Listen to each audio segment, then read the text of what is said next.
నమస్తే మామ. ఈరోజు మన టాపిక్ వచ్చేసి స్టోరీ అంటే ఏంటి. స్టోరీ అంటే ఏంటో తెలుసుకుందాం.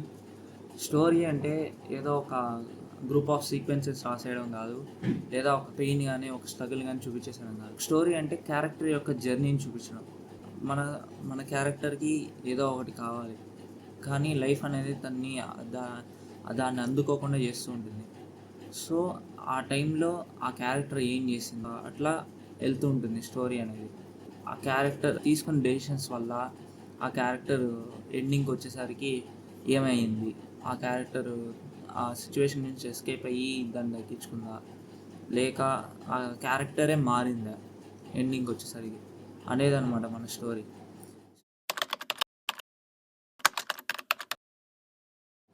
స్టోరీలో మనకి బేసిక్గా 3 స్టెప్స్ ఉంటాయి. ఫస్ట్ వన్ వచ్చేసి the beginning of the story. మన స్టోరీని మనం ఎట్లయినా స్టార్ట్ చేయొచ్చు. ఆ స్టోరీలో ఆ క్యారెక్టర్ని ఫస్టే ఎస్టాబ్లిష్ చేసేసి, లేదా ముందు ప్రీవియస్గా ఉన్న ఏదైనా ఆ స్టోరీలో సంబంధించిన దాన్ని ప్రీవియస్గా కొంచెం చూపించి, కొంచెం దాని గురించి ఇంట్రడక్షన్ లాగిచ్చి, దాంతో క్యారెక్టర్ని ఇంట్రడ్యూస్ చేయడం, లేదా స్టార్టింగ్ క్యారెక్టర్ని ఇంట్రడ్యూస్ చేసి అట్లా చేయడం. ఎట్లయినా నువ్వు స్టోరీని అయితే స్టార్ట్ చేయొచ్చు. దీని తర్వాత సెకండ్ వన్ వచ్చేసి ది కాన్ఫ్లిక్ట్. ఇది చాలా ఇంపార్టెంట్ మన స్టోరీకి. కాన్ఫ్లిక్ట్ అంటే ఇప్పుడు స్టోరీ ఏ ఇబ్బంది లేకుండా వెళ్ళిపోతూ ఉంటే బోర్ కొడుతుంది అనమాట. మన స్టోరీలో ఎప్పుడైనా ఏదైనా కాన్ఫ్లిక్ట్ ఉండాలి. మన స్టోరీలో ఉన్న క్యారెక్టర్కి ఏదో ఒక ఇబ్బంది రావాలి. ఆ కాన్ఫ్లిక్ట్ వల్ల ఆ క్యారెక్టర్ ఏదైతే డెసిషన్ తీసుకుంటాడో అది నెక్స్ట్ మనకి స్టోరీని అంతా బిల్డ్ చేసేదానికి ఆస్కారం ఉంటుంది. Third one the conclusion. ఇక్కడ క్యారెక్టర్ ది కాన్ఫ్లిక్ట్ దగ్గర ఏదైతే డెసిషన్స్ తీసుకుందో ఆ డెసిషన్స్ మీద అయితే కంక్లూషన్ అనేది ఆధారపడి ఉంటుంది.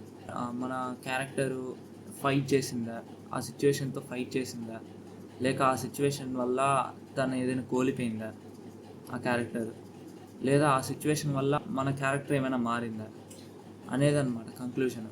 దీనికి ఒక బెస్ట్ ఎగ్జాంపుల్గా ఒక స్టోరీ చెప్తాను నేను.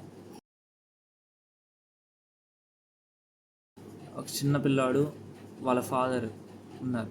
వాళ్ళిద్దరూ ఒక షాప్కి వెళ్ళేసి రిటర్న్ ఇంటికి వెళ్తూ ఉన్నారనమాట. రోడ్డు మీద నడుచుకుంటూ వెళ్తూ ఉన్నప్పుడు ఆ చిన్న పిల్లాడికి రోడ్డు మీద 500 రూపీస్ నోట్ దొరికింది.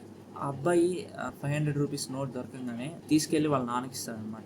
వాళ్ళ నాన్నకి ఇస్తే వాళ్ళ నాన్న ఏం చేస్తాడు, వాళ్ళ నాన్న ఇది మన డబ్బులు కాదని చెప్పి తీసుకెళ్ళి పోలీస్ స్టేషన్లో అప్పగిస్తే పోలీసులు ఈ డబ్బులు ఎవరైతే పోగొట్టుకున్నారో వాళ్ళకి అందేలా చేస్తారు. అందేలా చేసిన తర్వాత ఈ విషయం గురించి తెలుసుకుంటారు.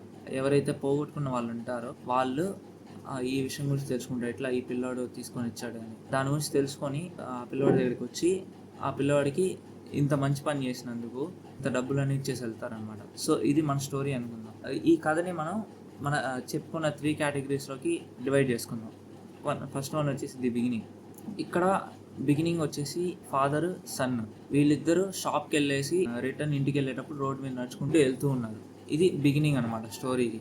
సెకండ్ వన్ కాన్ఫ్లిక్ట్ వచ్చేసి ఆ పిల్లవాడికి ఏదైతే 500 రూపీస్ నోట్ దొరికిందో అది కాన్ఫ్లిక్ట్. ఆ కాన్ఫ్లిక్ట్ దగ్గర తను తీసుకున్న ఆ డెసిషన్ అనేది నెక్స్ట్ స్టోరీని నడిపింది అనమాట. ఇక్కడ తను తీసుకున్న డెసిషన్ ఏంది, అది తీసుకెళ్ళి వాళ్ళ నాన్నకి ఇచ్చేసాడు. అది ఆ అబ్బాయి తీసుకున్న డెసిషన్. ఆ కాన్ఫ్లిక్ట్ దగ్గర ఆ అబ్బాయి తీసుకున్న డెసిషన్ అది. దాని తర్వాత ప్రాసెస్ ఏమైంది, వాళ్ళ నాన్న దాన్ని తీసుకొని వెళ్ళి పోలీస్ స్టేషన్లో ఇస్తే వాళ్ళు ఆ డబ్బులు పోగొట్టుకున్న వాళ్ళకి ఆ డబ్బులు అనేది రిటర్న్ ఇప్పించేశారు అనమాట. And then third one the conclusion.